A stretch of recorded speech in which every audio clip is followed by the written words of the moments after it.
Your Creative Push, episode 57. People who are great at their craft, they put the time in, they put the hours in, they put the work in, whether they want to or not.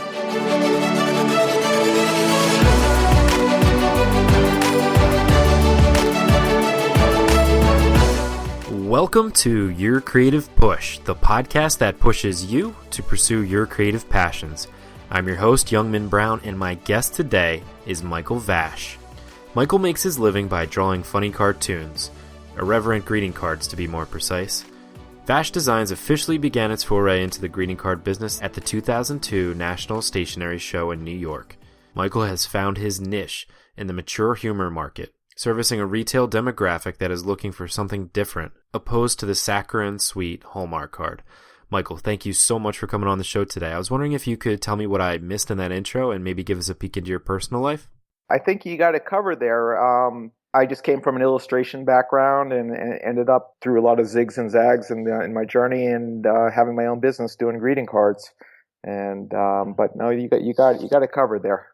Would you say that you started like creating the funny images before you created the greeting cards, or the greeting cards kind of made you start thinking of hilarious ideas?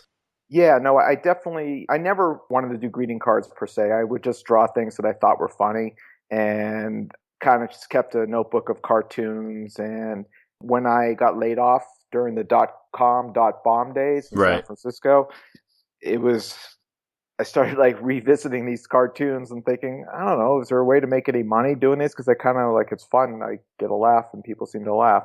Mm-hmm. And that's when it started. So I did it was always the cartoon first, and then what can I fit that cartoon into? I mean, greeting cards might work. So it was just looking for an avenue to sell the cartoons.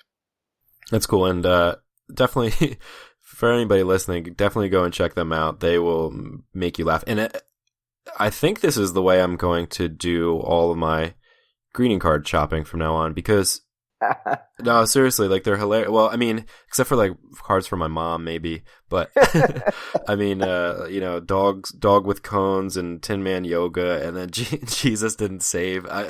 You just definitely have to check them out. I think you'll find something that kind of tickles your fancy. But I guess the only thing. It is cheaper than Hallmark. It's cheaper to shop for greeting cards this way than Hallmark, which I appreciate. Well, what I find is that I'll get a customer that is looking for something that is not found at the Rite Aid or the Walgreens or whatever, and kind of in that offbeat gift shop, which their neighborhood may not have. Or we tend to end up in adult stores, which I try not to brag about too much, but they just tend to be more open. They don't really, they're not really afraid of offending anybody. So, but then people are shopping online, like you're saying, and they're looking for stuff that they can't find, and who knows where they live, and they might not have access to any of the outside retail stores. So it's a good avenue that way. Is it like a one-man operation, or do you have? Yeah, it is essentially. I mean, I have sales reps who are they're not employees, but they sell and they have accounts and they'll get commissions. And I used to have a business partner who did all the admin and ran the company essentially. And we split ways this year, and I've been basically running it myself. So far, so good. At some point, I'll start bringing in some help for some of the administration. When I say that, that I don't care for, I'm not particularly good at.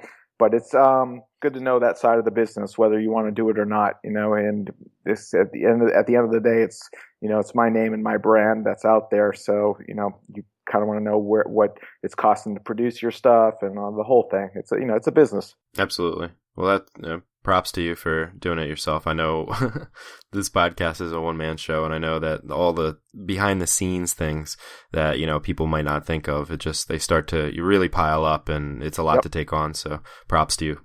Thank you. You as well. Oh, thanks. I like what you're doing. Cool, thanks. Can you take us back to your first or one of your first, really creative moments and tell us that story? Well, that's a good one. I remember first grade, and we were drawing, I forget what it was, but I drew a dinosaur, and the teacher was going like, making all this fuss and this, and I'm like, wow, I guess I'm kind of special. I'm getting, she's liking my drawing a lot more than everybody else's. And I guess it was some early validation and that, oh, I could do this a little bit better than the next kid. And I liked the attention I got for that. I was always kind of the kid in my class who could draw. And then I didn't really do much with it. And my sisters, who are a bit older than I am, one of her boyfriends, just phenomenally talented guy. I mean, even I still have some of his old cartoons, and just naturally gifted. I was just fascinated just watching him draw. He just had a really way of making things plastic and three dimensional, and I'm just like, wow. And then it turns out I was like, oh, I got a little bit of that myself. I wasn't as naturally gifted as he was, but it just really inspired me. Like, wow. And then it went dormant. Reality kind of like, no, you don't. No one makes you a living as an artist. You don't do that, and kind of went to bed until I was about 21. And then I started doing like traditional kind of college. I'll try communications, liberal arts, business thing. Right. And then finally, my mom's like, "You pretty good at art. Why don't you try that?" And I finally took it serious, and I went to school for that, and that was it. What do you think because I think a lot of people have that where, either they are encouraged by parents or just society or even themselves to just kind of go like the traditional route. What do you think it is that brought you back? Well, first of all, what sent you the other way, and then what brought you back aside from your mom saying, you're pretty good at art? Well, I guess what sent me the other way is you believe the voices that what they're telling you. You believe that, yeah, you're right. I can't, art's a foolish endeavor. No one, you see these artists and you'll be painting pictures on the street and, and struggling and no one makes money, blah, blah, blah. Mm-hmm. So you kind of buy that, you buy that, and then, but I kind of find if you're a creative person, you kind of, it's in your soul, it's in your blood. You just kind of have to find a way to be creative. And you realize that you are not going to be happy, most likely, with a traditional job or something like that. You may be, but I was thinking back to all my education, like, wow, the only class I was kind of a screw up. I spent more time partying in high school and goofing off but the one classes I did like is like when art class was, I was like, oh, I like art class. So, mm-hmm. and then I had a sister out here in California. And when I was still back east in Massachusetts, she's saying, you ought to check out some of these art schools. They got some good stuff out here. And then I remember walking into the Art Center College of Design in the lobby and just looking at all this stuff that all these students had made and just being blown away and going, wow, I want to do this. Right. I want to make pictures like this. And I eventually went there, and I ended up went over to work for Walt Disney a few years afterwards. And it's good. A lot of and it wasn't perfect. It's like even though you're doing art, I wasn't happy at Disney. It wasn't for me. But it's like, oh, I'm doing it, but you can learn to hate it too. It's like, oh, my thing I love to do, now I'm forced to do it every day. So there's a way. It took me a while to kind of make peace with it in a way. Yeah, I think a lot of people have that too. I myself am the same way. Like you kind of dip your toe. Well, I don't want to say dip your toes in different jobs or pursuits, because if you start a job, you kind of dive full in. You can't quite dip your toe in a job and see how you like it, but. Yeah, I think everybody has like a kind of a gas tank of how long they can fuel their life in that particular job or whatever. And I think once you find the thing that you're like meant to do, whether it is, maybe it's not a creative pursuit, maybe it's not actually art, maybe you do find like a quote regular job that you do like. But anyway, when you do find that kind of true calling, it's like the tank never kind of depletes. That's true. It's not really a job. I got to say, I feel very lucky to do what I do. And there are days I'm like, it's drudgery as well. They're like, oh, I don't feel like doing this. Right. But then on the other hand, it's like, I don't feel like having to go to an office every day either. So I like this feeling at my house more. Yeah. So, there's challenges in both. When I was over, like I said again, when I was over at Disney, there were people there they found their home. It was that was their thing, and and kudos to them. It was like perfect fit. For me, it wasn't. I was always like, I had kind of more of an entrepreneur side with the art side, so I always wanted to be running my own show. So having to go to a place that was very structured all the time didn't ever really work for me. So I it took me a while, but I found my way to, I don't know to say a way to say it. It's like find an avenue for my art and make some money with it. Awesome. Well, congratulations. We're all happy Thanks. for you, and you provide an inspiration as well. If I can, great. What are some things that maybe initially held you back with your creativity, and maybe like kind of still do on a daily basis, that kind of stop you from doing the work, being creative, and putting yourself out there?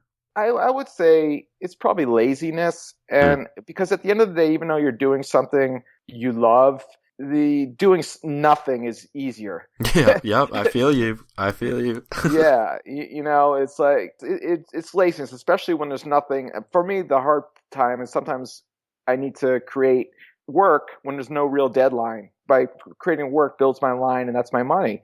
And sometimes I'm just like, I don't want to do it. I don't feel like doing it, and I just remind myself, take the expectations off myself, and just start drawing, just start messing around, or start looking at some of your old cartoons, start seeing what you already have in progress to kind of get you, a little step ahead. It's like, oh, I'll just start working on this drawing. And I think once you kind of get into it, just getting it initially started is usually just the hardest part. Once you get through that and push through that, it's okay. It'd be my experience.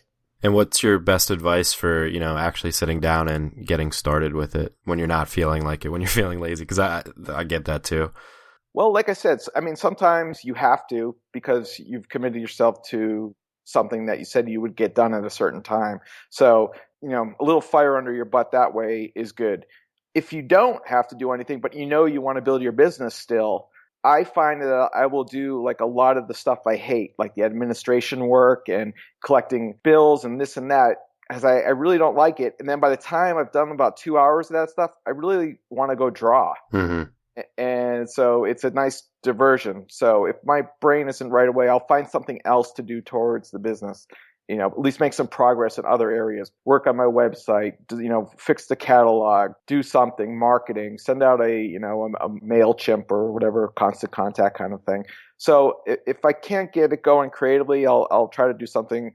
And then other days, if it sometimes it just doesn't happen, and it's just like, I just leave, I'll go out and, just do something else. And sometimes that's what you need, because just sitting there staring at your computer, waiting for a magical answer or something, it doesn't usually work. Yeah, absolutely. It can be detrimental too, because it makes you kind of hate the idea of, sitting there, especially when you're not feeling it. I find that that's perfect advice too for when if I'm in a writer's block, or just the ideas aren't coming or the motivation isn't coming, just changing your atmosphere, just taking a walk with my dogs, or just going to the gym, which doesn't happen very often, but yeah, just changing the environment. Not to encourage you kids, but every now and then I'll take a little hit on the pipe there, just to get a little creativity going. Absolutely. But I can only do that when I'm drawing. I can't do that when I have to do anything that requires like very logical left brain thinking. If it's like I've got all that and I'm like, nothing's happening, this isn't going to make it worse. Yeah. So this is all sorts of little tricks. Well, that honestly, like, in all seriousness, that kind of goes along with changing your environment. It changes the way you think about certain things. So for sure. Yeah. It's kind of like seeing new relationships or something. Like, oh, that's and again, that let's be blunt here. Smoking pot can help your creativity, but also you could do some creative work while you're stoned, and you look at it the next day and go, "This is absolute rubbish. What was I thinking? This is horrible. Right. This is the dumbest thing. This is so obvious and dumb." Yeah. Well, it's the same way with a lot of things. Drinking as well. With writing, I've talked about on the show before. Like, I would drink a lot, thinking that this was when I was in like a bad place too. But you think that it's helping your creativity, but all it is really giving you the inspiration, but not the actual motivation to put words on the page. And you'll wake up in the morning and either be like, "Wow, I didn't write a single word," or wow, what the hell was I thinking? 'Cause Yeah. the first line is best idea ever, exclamation point, and then just trash follows. Yep. It's for sure. I mean, at the end of the day, it's work. Mm-hmm. People who are great at their craft, and I'm not including myself, I'm average at my craft. They put the time in, they put the hours in, they put the work in, and whether they want to or not, and I think, like kind of like what I've learned is when I'm drawing or something like that, if you're just drawing and you're just kind of copying, it gets boring and you become almost like a Xerox machine. When I draw, it's like I try to understand what I'm drawing and how things are constructed and how they're put together, and so it's kind of like you're visually engineering or something. I mean, that way you're thinking, you're problem solving, I guess is what I'm saying. It's like, oh, how does that connect to that? How does that connect to that? And you're building things and you're thinking, you're engaged. I mean, I don't know. I guess there's all sorts of different, moods, but sometimes I'm in that kind of where I'm really trying to figure out how things are put together. And other times I'm just purely drawing for the emotion. Like I don't care, looks wacky, but it's funnier than, stiff drawing, and it's so, yeah, I don't know. I digress there. I don't even know where we started. Yeah, no, it's okay. Well, it doesn't matter. What do you think the difference is with the two different types of drawing that you just described? Because I find that, the second kind that you kind of described is more of like a flow, not flow state, but like where you're just kind of like letting loose. Do you find that like you find new ideas that way, like when you're able to kind of let go of everything else and not worry about the constraints that are placed on you? Yeah. Absolutely. I mean, we all have that critic inside of us. I'm sure you have it when you're writing. This isn't good enough. That's not that's not, is that the proper grammar, blah, blah, blah, and the same here was when you're drawing, this, the eyeballs sit on this axis, the nose, this would be, rather than just like taking that inner critic out of the picture and just seeing what happens. And because at the end of the day, it's a combination of the two. I mean, you can see these beautiful artists who are so technically amazing, but their pictures are dead, and we call that polishing a turd. It's like it's that's the most amazing highlight on that beautiful thing you've ever done. I mean, it's amazing, but I don't feel anything when I look at your picture. Mm-hmm. And then you get something that's really poorly drawn, and maybe it brings a laugh or something like that. I'd kind of like to see. I'm in the middle. I like seeing good draftsmanship, and I also like seeing the idea. I don't like just pretty pictures. I like the ideas, and that's funny, and I like being able to look at a picture and figuring out, wow, that's funny. I get it, and it's kind of like you're giving the audience, you're letting them fill in the punchline, like, you're watching them. And I used to, when I used to do the trade shows, it was real fun. You have your booth set up and people are coming, you're watching them, you're watching their brains work, as they're looking at the cards, and, you're seeing what ones are working, what ones aren't, and kind of thing. So it's kind of rewarding that way. But, I mean, back to your thing about just drawing, I think when you want to come up with ideas, try to be as free as you can. Whatever it takes to get the idea, the stick figures, smudge a peanut butter, whatever it is in the idea stage. Don't hold yourself back. I mean, that's for sure. And then once you start drawing it, you'll start. And depending, I don't know what the style is of the person that's doing, but usually then like once you kind of like you formulate the idea, like it usually starts with me like, there's something funny about that. I don't know what it is. And then I start loosely sketching the idea in different ways. Could I show it this way? Would that be funnier, or would it be funnier from this point of view or from that angle? Blah, just kind of little thumbnails kind of thing, just to figure out what's the best way to tell that story in one panel. And then once I get it, then it's just a matter of then the other kind of stuff kind of comes in. I keep developing that rough, sketchy idea into a more solid drawing. And then, and sometimes it works really well, and sometimes it's too stiff or it's not as funny as you thought. But that's usually the way, just a series, from rough to, a more structured, solid idea. Yeah, I really like that, line of thinking. Could you maybe take us back to one of your best creative moments and tell us that story? So one of my best moments is when after I went through art school and I got hired at Walt Disney. Started off as an intern and then got hired, and I felt validated. I'm like, oh wow, I'm supposed to be doing this. I'm not. It wasn't just a little um, idea. Yeah, I mean, it really. So it made me feel good. But then it became my worst moment. I hated working there after a while. Right. So then, and after many years later, my best moment came again when I started my own business, and like, oh wow, now I'm expressing myself with my own art, and it's my own business. So that's, it became my best moment. It's all a journey. Yeah, I think that especially if you look back and say, this was my best moment, it doesn't really open up the future for you very well to assume that your best moment is, along the just around the horizon. So right, yeah, just keep trying, man. Never give up. All right, Michael, it is time for our final push. And this is where I ask you to reach through the microphone and grab the shoulder of somebody that you've already inspired today, who's thinking, maybe I can do this new thing, or maybe I need to go back and actually do my work, and, give them your best advice and push them into action.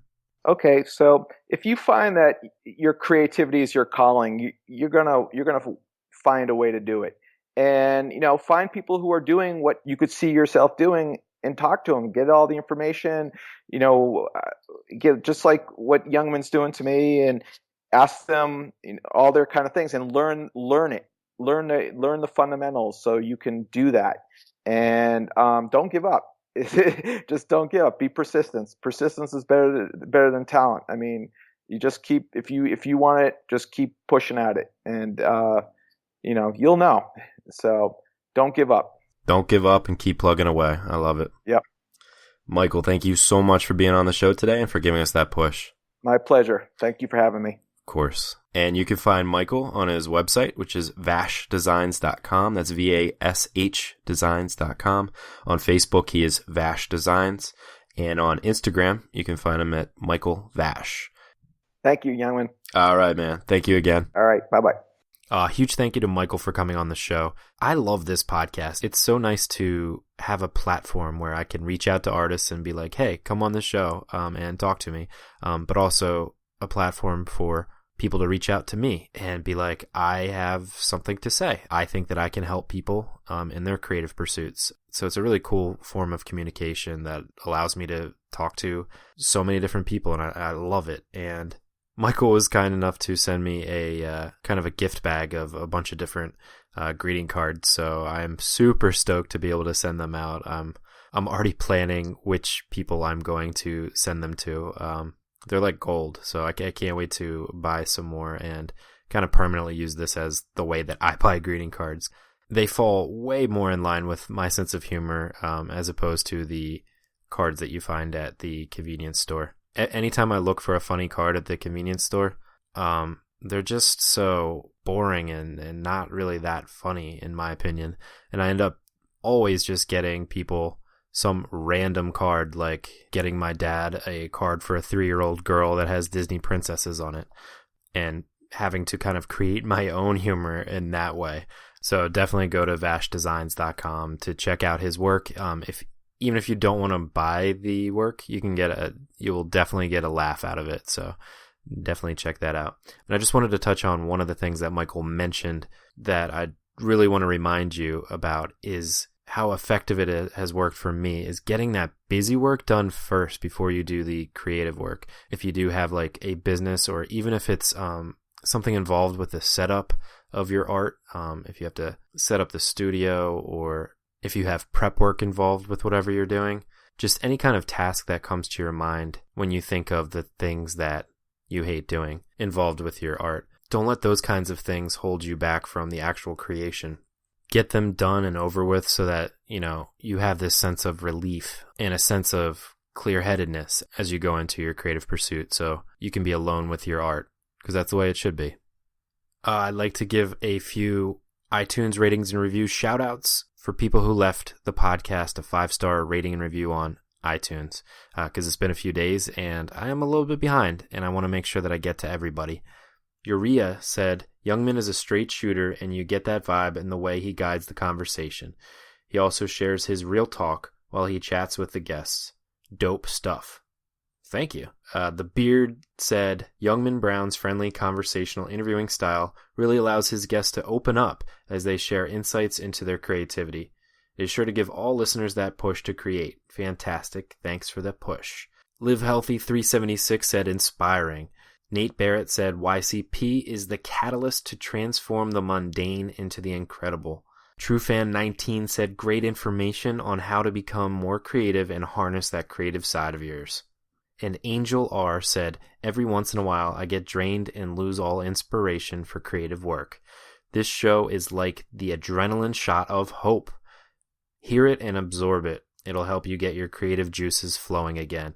Well, thank you everybody for those ratings and reviews. I really appreciate it. And your ratings and reviews help to catapult this show and to put it in the ears of many people who need it.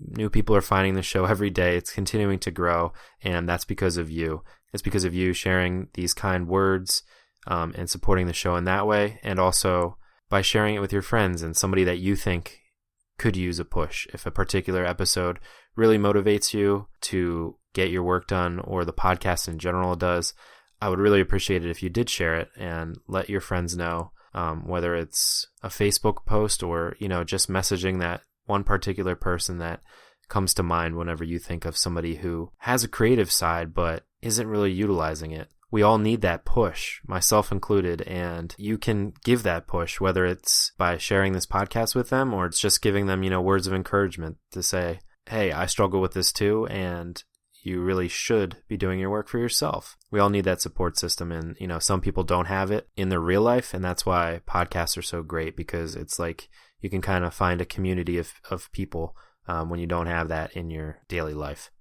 On tomorrow's show, we have something special. It's one of my best friends. He was in my wedding party. He was my college roommate, Brian Distilio. There's no shame in just grabbing that camera, grabbing your friends, and go film. There's no excuses. There's just, we have everything we need now. We have an iPhone that could shoot 4K, and many people don't know what 4K is. That looks better than some of the stuff I shoot on a great camera. So you'll make mistakes. You'll learn from them. Embrace the mistakes. Find ways around them. You've failed in the past. You've maybe felt the fear of hey, maybe I'm not good enough. You felt that fear, but you grab that camera, you do it, you edit, whatever it may be. You'll feel better about it. I really think you'll feel good about what you do, and you can be happy about it. And if 5 people or millions of people see it, does it matter in the end?